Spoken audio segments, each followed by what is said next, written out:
Alrighty, YouTube. Well, it's been a while since I've done a video, and figured it's Saturday. It's about, I think it's about 1 in the afternoon. Yep, 1:07. And it's not too hot. Got a good breeze. So it's time to do an update on what the hell I've been doing lately. So, for starters, there's the Excursion. The transmission, it needs a transmission because this one's cracked and it pisses fluid everywhere. So yeah, and go figure, it just got a TS6 position chip. So what's that? GT18. Let me get this pop off the hood. GT18. Been messing with it lately. I've been kind of tuning the carb and whatnot, trying to get it to idle properly. And hold on a second, my damn lens is fogging up again. Alright, we're back.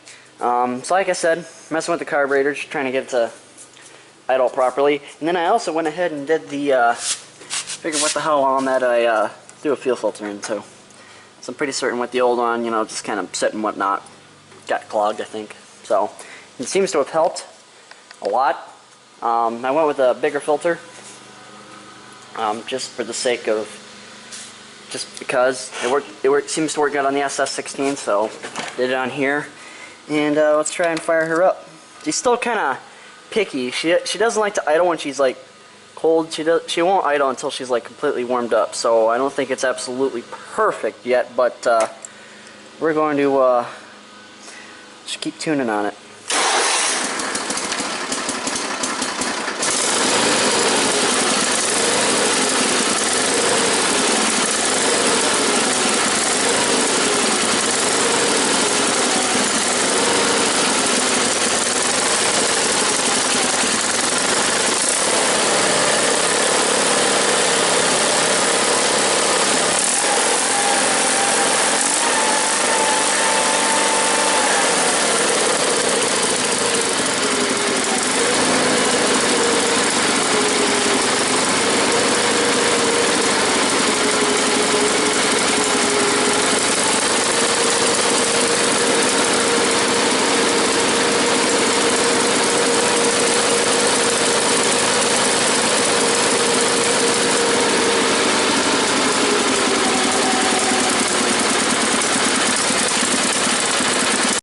Alright guys, it's a couple minutes later. Sorry about that, I had to wait for the lens to unfog itself, but as you can tell, it runs pretty good. This thing we actually got going again, and believe it or not, the tensioner spring never broke, it just popped off. We didn't realize that until we went to fix it, so go ahead and fire it up.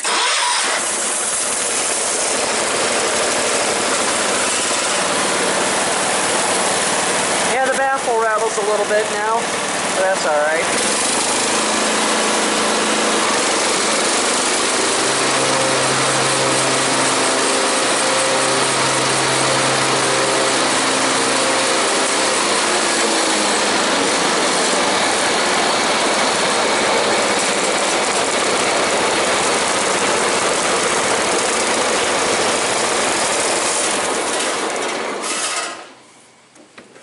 So that's running really good, as any other cooler should.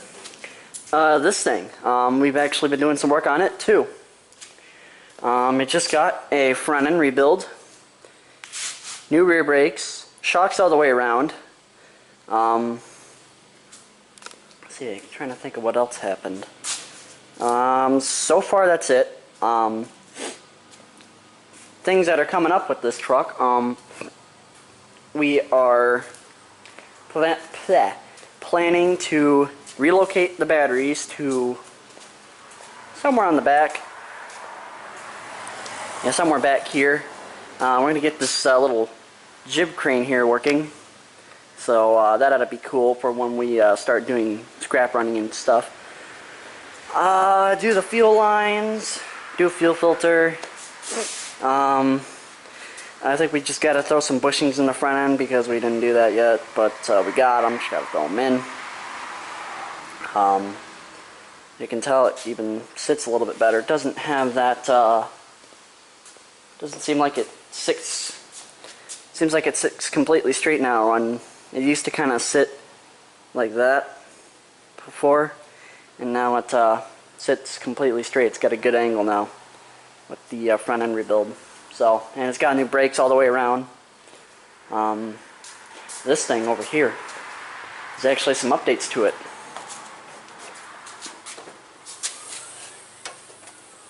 So the first thing you can see is some ARP 625 head studs, and go back here.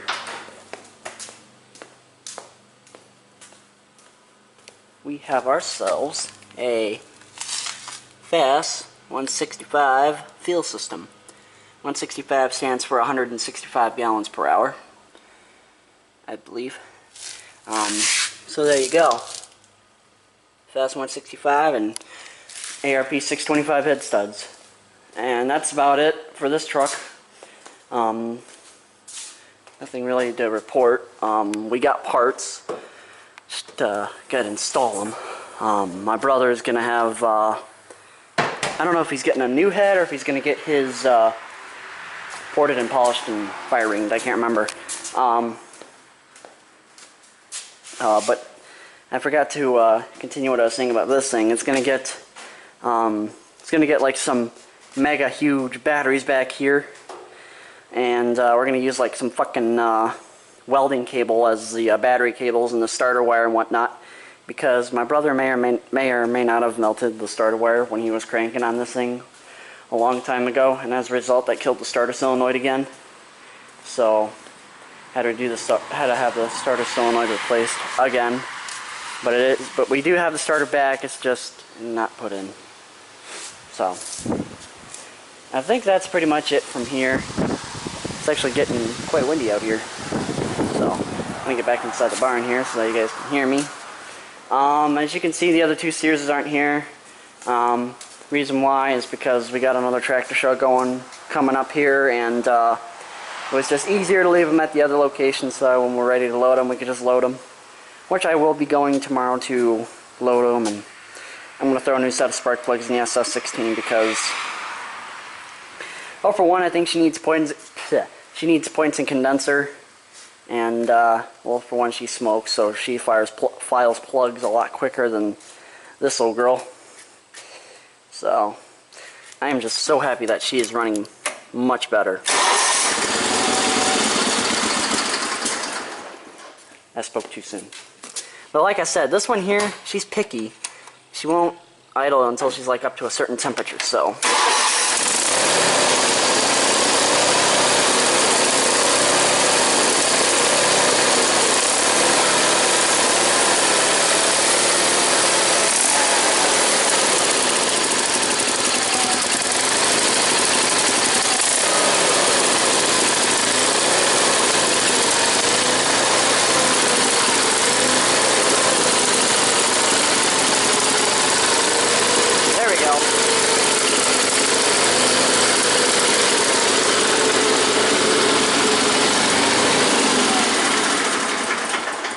Yeah, she's still finicky.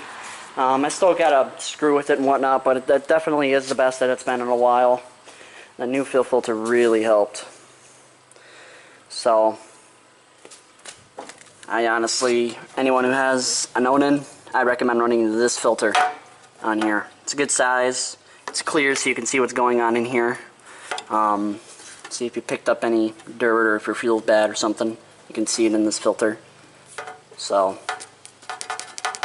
nothing wrong with the filter that was on here before, besides the fact that I think it was just clogged, because this thing did sit for like 6 months at a time whenever it broke.